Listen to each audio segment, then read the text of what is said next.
are back. This is We Are the Change podcast. Your host, Valita Stoke. And we have Mayra Hernandez. And she works here at the financial department on campus. And I just wanted to kind of start the conversation about when a student is brand spanking new to college, what should they come prepared with coming to financial aid department? I think coming to the financial aid, you want to be prepared with coming in with knowing your student ID number. That's a big one. Having your information like your personal demographic information, your social security numbers, date of births, your ID is an important one. If you don't have a California ID, we can take any other form of valid ID.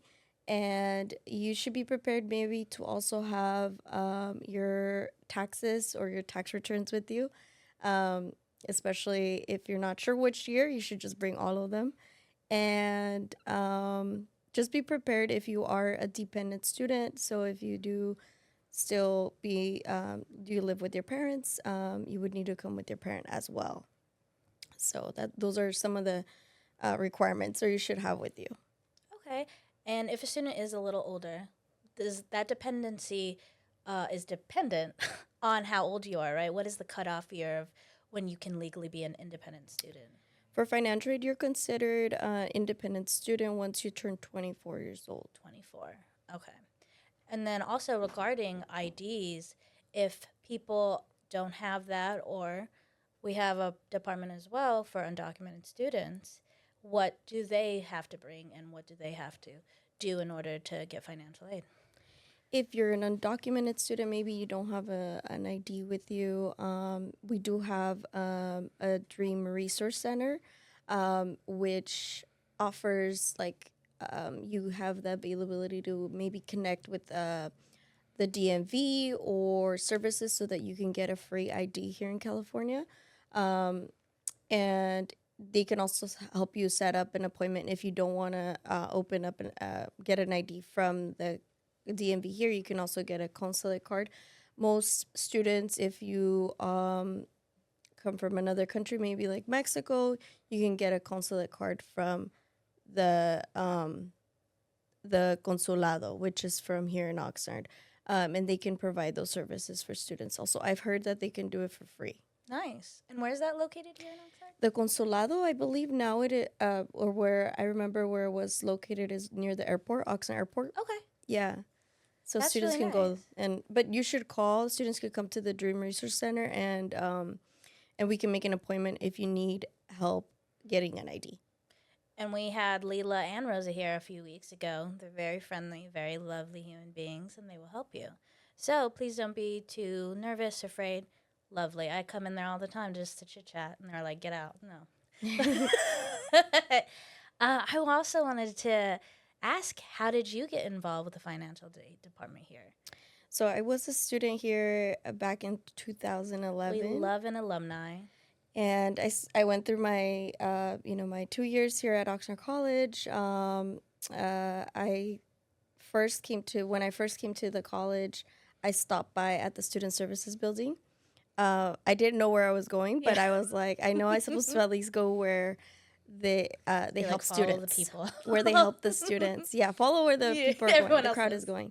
And so once I came into the Student Services building, I was told that I needed to speak to financial aid. And as a student, you're unsure of what questions to ask. Mm-hmm. And I remember I was just asking so many questions to my financial aid specialist. And they introduced me to potentially work as a student. Yeah. And a couple weeks later, I got a phone call. Do you want to work on campus through financial aid, the work study program? And that program changed my life because this is why I am now here, as a financial aid specialist. My role is a financial aid specialist bilingual. So I help students that are, that speak Spanish. And I also help our undocumented students, or I'm an undocumented liaison.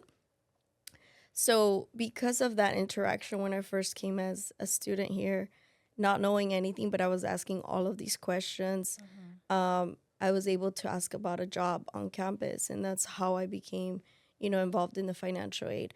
So I've always worked in the financial aid office since 2011. Wow. So it's been a while. Oh, no, it's been a while. Almost. Yeah, it's been a while. And so I mean, also with financial aid, you know, I did end up going to the university after college. I got my bachelor's degree in psychology. And after the bachelor's degree, it was a little bit hard to find jobs, especially in the field that I wanted to get into. So I decided to come back to education and just find a job in financial aid. And thankfully, you know, my boss now, she was open to me applying and me hopefully growing in financial aid. And it's been a couple years now, maybe more than 8 years. So I've learned so much from just everyone around me and everyday financial aid. And what I want to do is I want to help students with their financial aid process. Just as the same as when I came to the college, I didn't know anything. I was the first generation, the oldest in my family to come to, the first one in my family to come to college. So I want to help that Mayra that comes into the door and just doesn't know like maybe what to ask. And in their language too, because my first language was Spanish. So sometimes it's hard for me to maybe express myself or say some words because I'm afraid it won't come across right because of my first language. But once, you know, I help and I see students with the same background or the same demographics as me, I'm like open arms. I'm like, I'm here to help you with this process. And I know for our undocumented students too, I might come from a different perspective, maybe being a permanent resident and then, you know, being documented. But I also have that from my family, you know, those same culture barriers and everything. So I'm very passionate about helping our undocumented students also. And becoming a liaison for them was a big and important part for me. I wasn't going to take it just lightly. I was like, oh, this is good. So we've been working with our undocumented students for a while now, since now we have our Dream Resource Center. And for financial and the Dream Resource Center, we work very closely. So if a student has a question, but they're at the Dream Resource Center, they'll refer the student to one of us in the financial. So we work really closely together to help navigate and, you know, walk the student over to where they need to be. That's beautiful, because no matter what you are, undocumented, documented, you deserve an education to figure out your life as a whole. So I really commend Oxnard College, because we fight so very hard for all of our students. We do not spread them apart. We bring each other together. And something you said that I've heard almost every department head say, and I love, is that I want to be the person that my little Mayra, for me, little Valita was. And I love to run my life that way as well, because it is so important to be an information piece for somebody, be a support for somebody, because like you said, sometimes being a first generation, you specifically, it's hard. You're the first person going through this part of life all by yourself because no one else had in the past. And that's such an overwhelming task. So I commend you completely. We have a lot of first generation people who come to college here, specifically at OC, and it's just so impactful.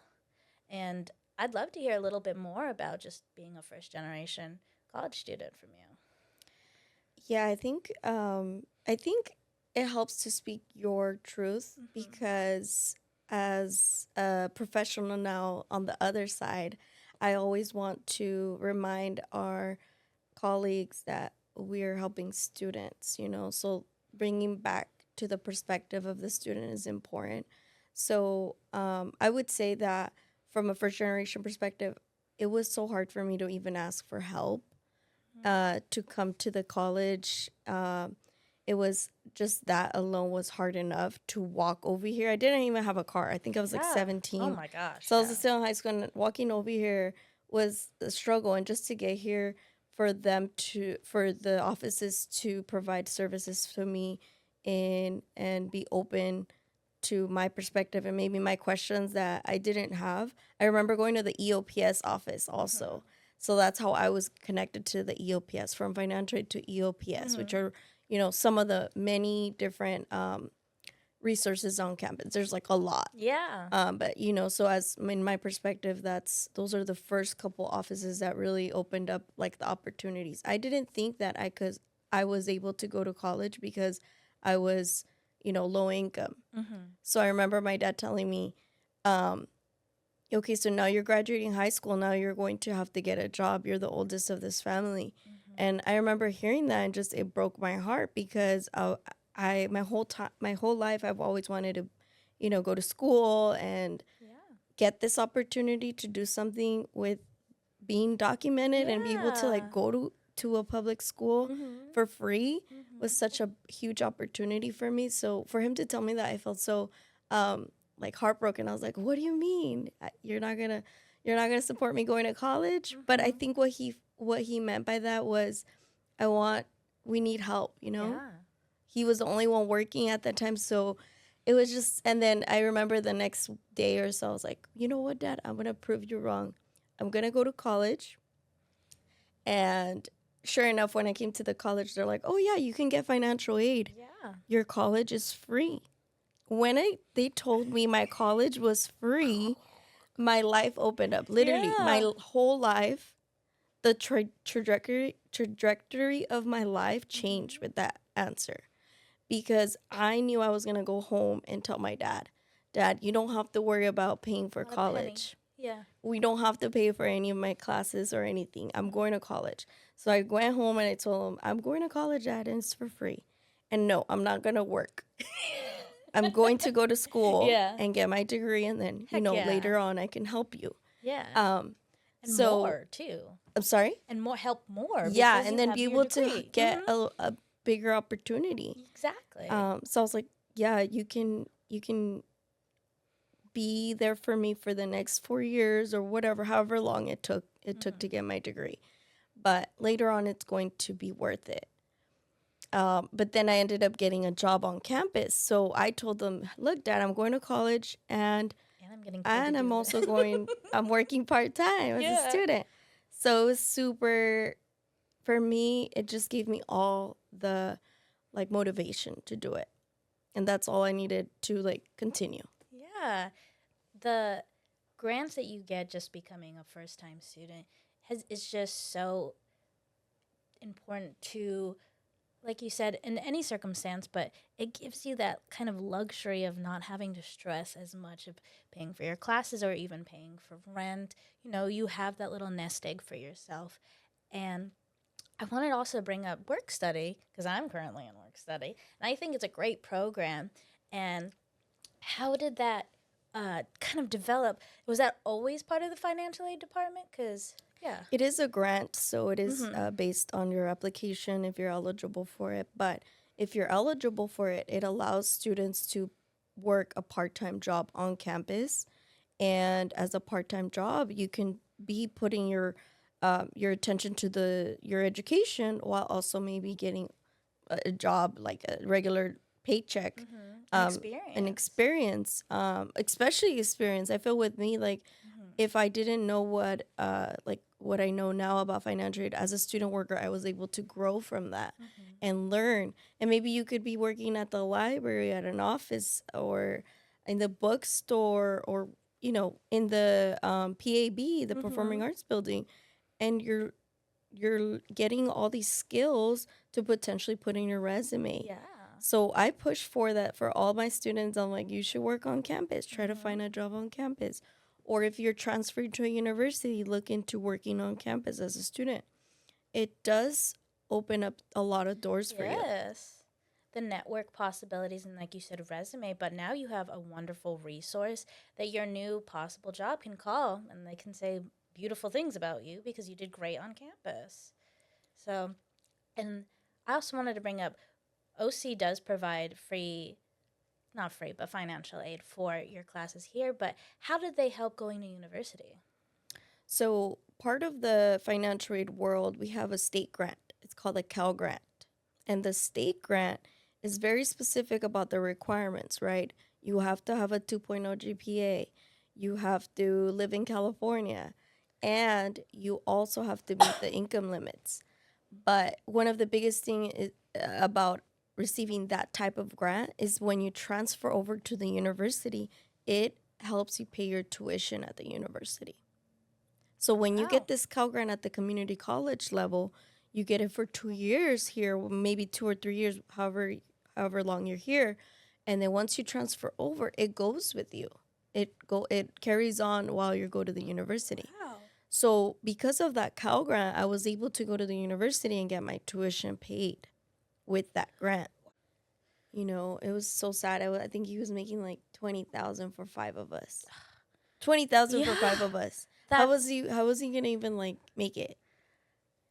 Like, and who makes it? Like, that's insane. That's crazy. Now I remember looking back at the tax returns, like, for 5 of us, what?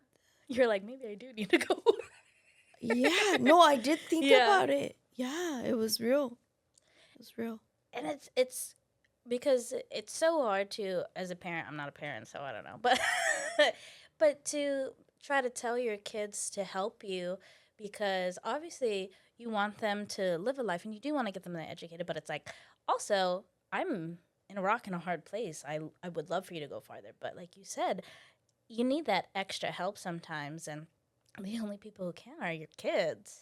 I think the biggest thing for me is just educating the students that I see now, because the biggest thing is like applying on time for financial aid, or just applying in general. Because if I didn't know I had to do this application, I wouldn't even have that opportunity sometimes. It could be just black and white like that. Like, if I didn't get the Cal Grant going into the university, I probably wouldn't be able to afford it. And the Cal Grant, you know, one of the biggest things is the deadlines. So the state mandates you apply for financial aid by a certain date so that you can qualify for these grants. So the priority deadline for the Cal Grant now is March 2nd.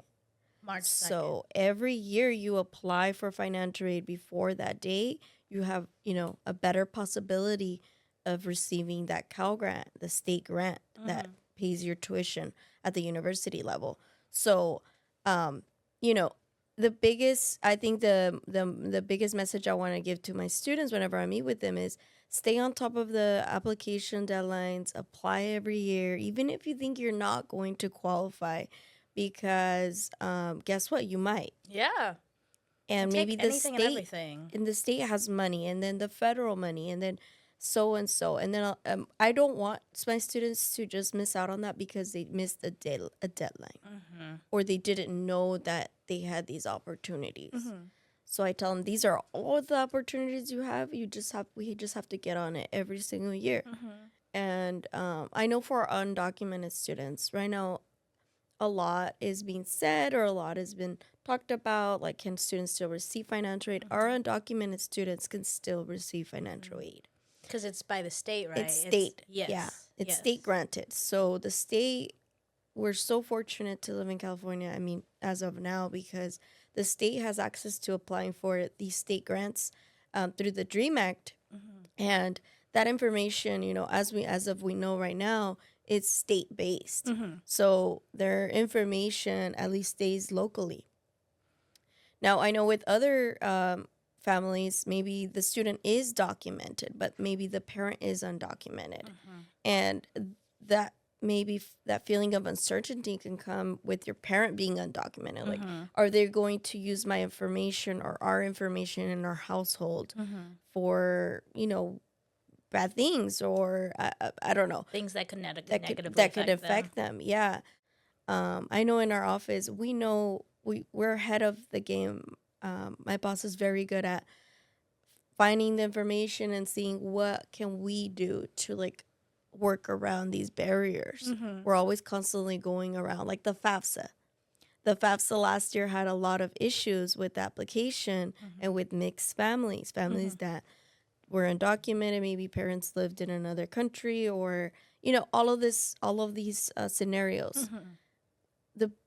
We got onto it, and we just decided to, you know, work with the FAFSA application, work with our students, be patient, tell our students to be patient because the application was, it's a process. But we are seeing, some hesitation of applying for financial aid.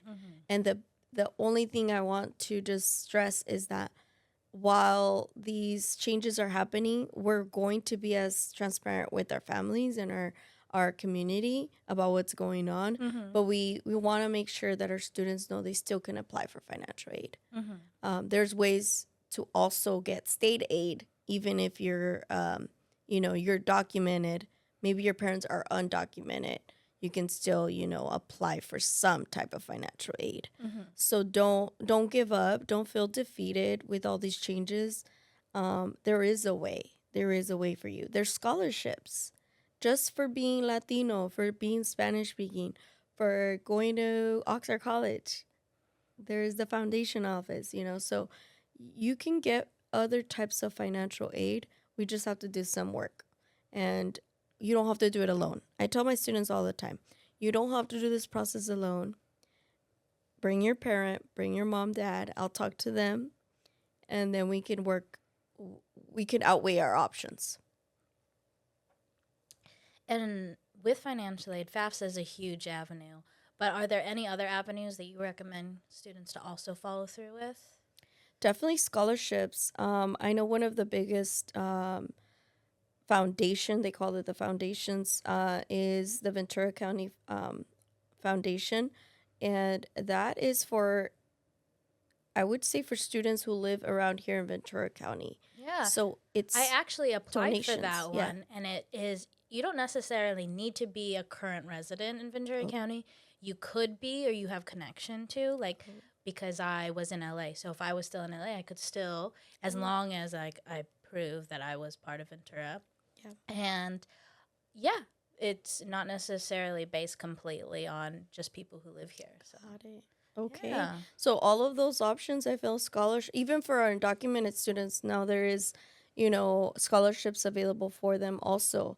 They don't require proof of citizenship, most of them. No. So, and no students are undocumented students, when they transfer to the university, they might be hesitant. What types of financial aid are available to me when I transfer out? But there is scholarships even for our undocumented students. So just knowing that they can apply for that, and our Oxnard College scholarships also. I remember that I applied for a scholarship in my undergraduate career, and I got it. Nice. And I was so scared to just submit it, and I was like, oh, you have to do all of this. But no, it's literally just apply. Yeah. With scholarships also comes in hands with grants. Now, do you have any grant-based avenues? Like you said, the VCCF is for scholarship. Are any databases for grants that you know of?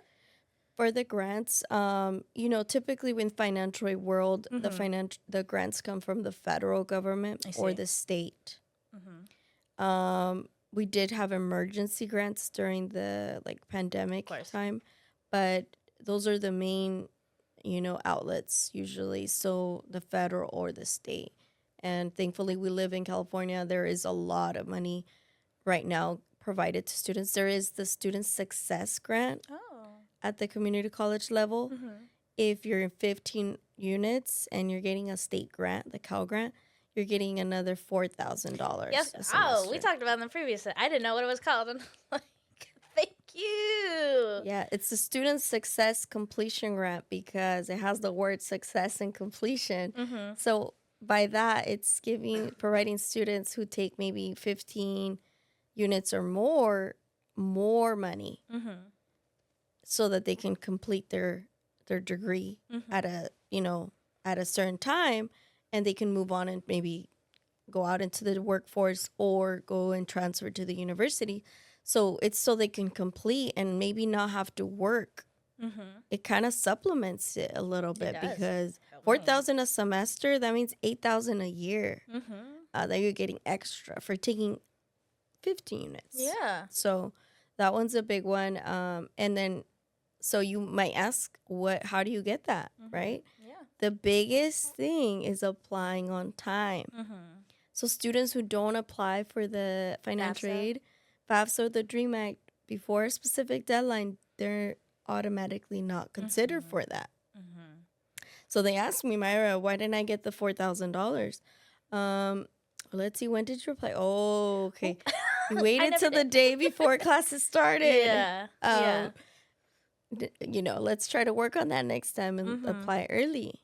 I tell them, put a reminder on your phone for the next 4 to 6 years. You're going to do your FAFSA and your DREAM Act every year. In December, just get it out of the way. I sound like for the new year, I'm repeating like 1,000 times, but it's like I have to say that to them every single time they see me. They're gonna think about the deadline, and they're gonna ask you, and then they're gonna turn around because they're like, "Oh, I already know what she's I want tell me. I want to do that. I want to every time I see them on campus, I want them to think, "Ooh, did I do my application?"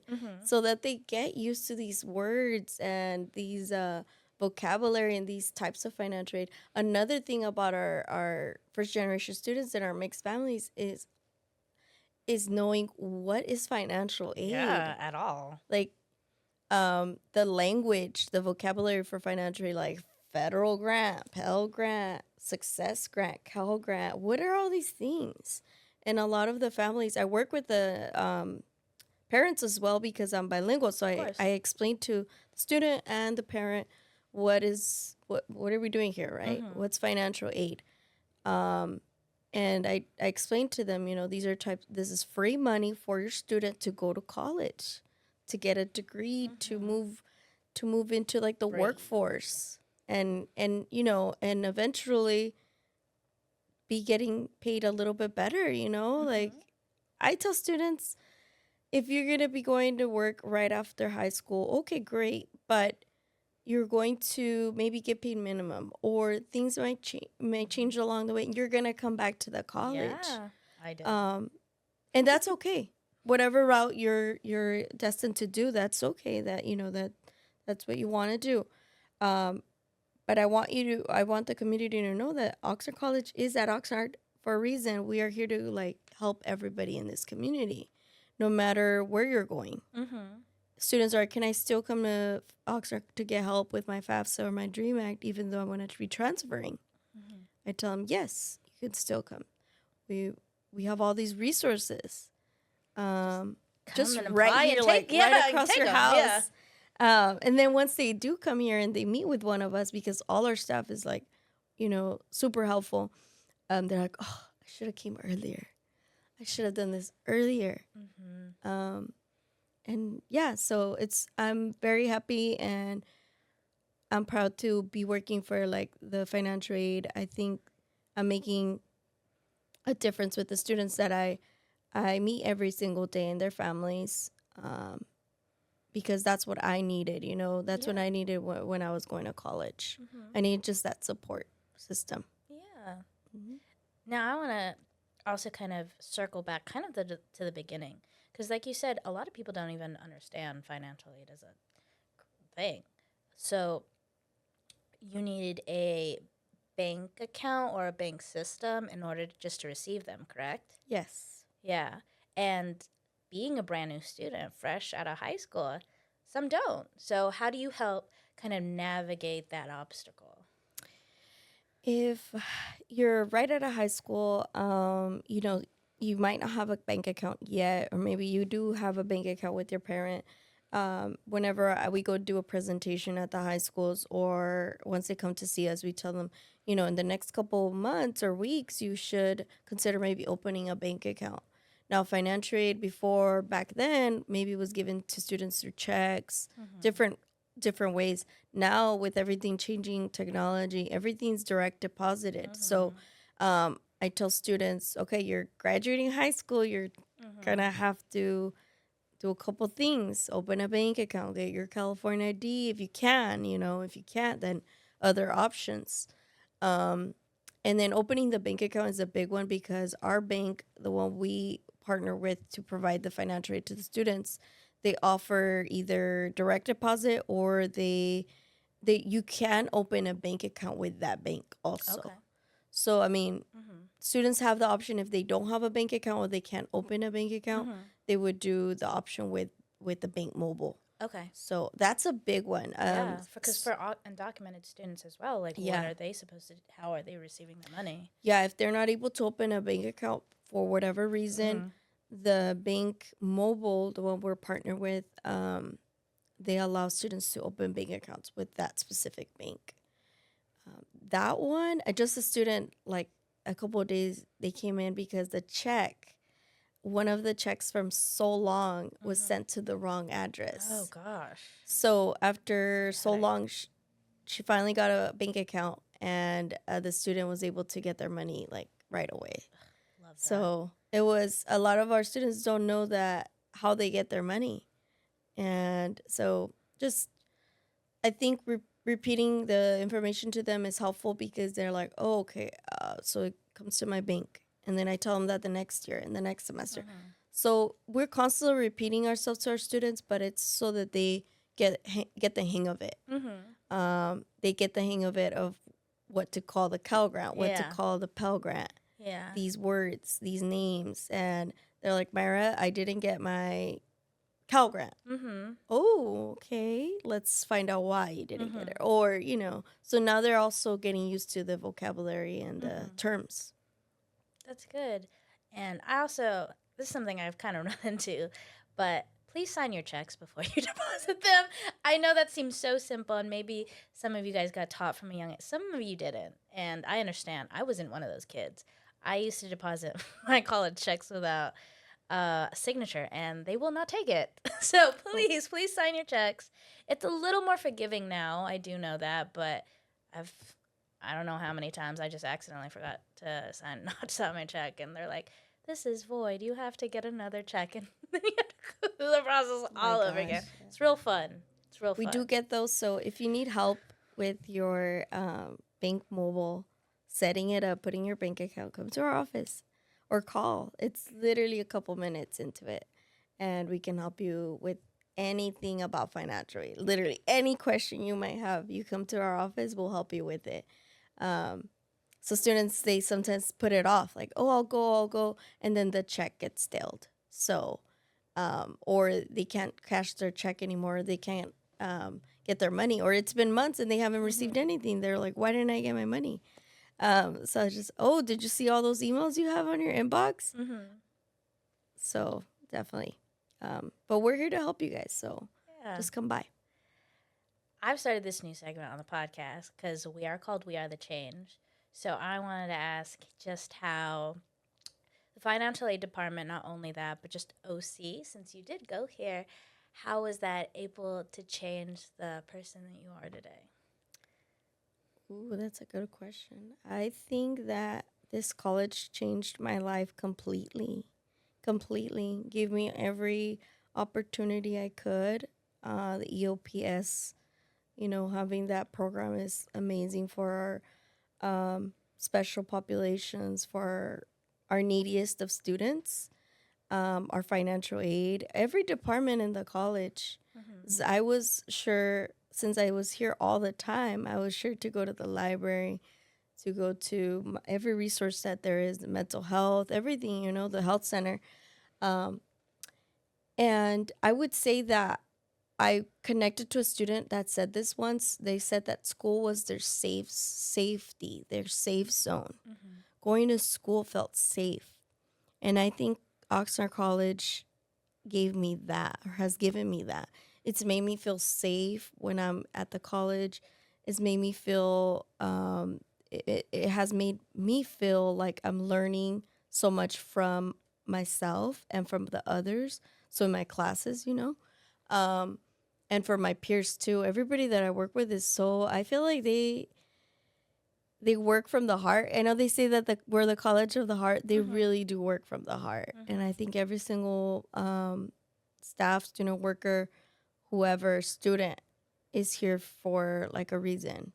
So I think just opportunity to work for this campus has really changed my whole life around. It really has. Yeah. I don't think I'd be here sitting with you if I didn't walk into the financial aid office that one time. I really do think that. Yeah. Well, that kind of tags into also my last question. We Are the Change. you are the change. And I want you to talk about you personally, how you feel like you have changed students around you, OC campus. Talk about yourself. Just a brief little. You talk about everyone. We always talk about everyone else. I want you to sit here and talk about what you do personally, because that matters too. So I think the biggest thing for me is the patience in my job is that I want my families to know that there is someone that they can come to and that can help them. Personally, that fills me up. Just being able to help that student that came in and then walks out of this office and is like, someone did help me. Mm-hmm. And I've had students tell me, like, thank you for being patient, for everything you've done for us, for all the help you've done. And not only like advocating for financial aid, because I want everyone to get financial aid. I really do. Mm-hmm. I don't want students to think I'm not trying to give them their financial aid. I want everybody to get financial aid, literally, because that will change your life. Mm-hmm. Like, maybe not everybody can get financial aid, I understand that. But for those that maybe think like, I can't afford going to college, there is other outlets. And for me personally, it fills me up just being able to help that student. And they go home and they tell their siblings, hey, you can go to Oxnard College and talk to Mayra. Mm-hmm. And she'll help you. Mayra specifically. Yeah. I always tell them, come back to me. I give them my name card. But everybody in our office, honestly, I think we have like 4 bilingual specialists. Yeah. 4 bilingual specialists. The other specialists, we're all hands-on with our students. Mm-hmm. And we go out to the community too. We go to the workshops to the high schools. We're very hands-on. We like to be hands-on, yeah. I feel. Because we were all in those shoes. Yeah. A good, a quick, what do you call it?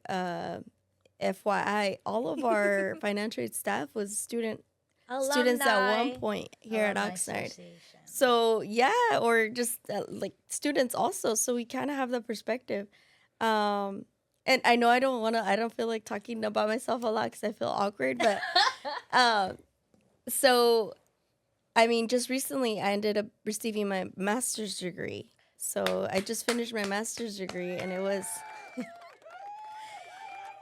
was one of the most humbling things ever, being able to work and also go to school. I was back to being a student. I was like, wow, it's hard. Yeah. It's hard out here. It's a different mindset. I completely, felt what it felt back to be a student in the student perspective. And it made me go back to advocating for the students and just making sure that our services and everything goes back to what do they want? Mm-hmm. What can we do better to help them better? Is it bilingual workshops? Is it inviting parents over to like a little one-on-one session, having private appointments with them, mm-hmm. Going over their scholarship application? I don't know. It goes on and on, Yeah. But for as a person going into maybe potentially working in the education forever, in the education system, mm-hmm. I want to be able to help those students reach that place. I want everybody to get a master's degree. Yes. So if I could be of any help to any students going that route, mm-hmm. I want to be use me as your little like information box. Liaison, yeah. Yeah, I might not know everything, but I'll refer you to every place that I know. Yeah. So, I think that was a long-winded answer, but yeah. Amazing nonetheless, so. And I want to inspire. Sorry, that's the last thing. I want to inspire every single one of the students that maybe are like, maybe I don't know if I want to do graduate school. I don't know if I'm doing the right thing. Mm-hmm. I'm not sure about my major or what I want to do in life. I'm like, mm-hmm. It's okay.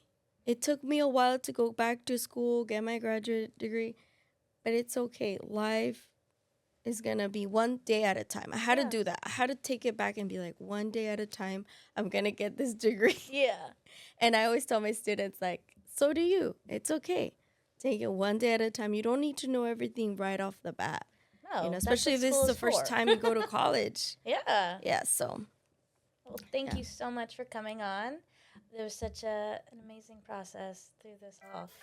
And I will be in the financial aid department real soon. So. Do your FAFSA. Do your Find me out there. Yeah, I'm filling out my FAFSA. I already did. Don't worry. You don't have to worry about me. But I will be going to university soon. So that's why. Yes. Congrats. But this was Mayra. Thank you, everyone. Hablamos español. So awkward. No, you're fine. Hablamos español.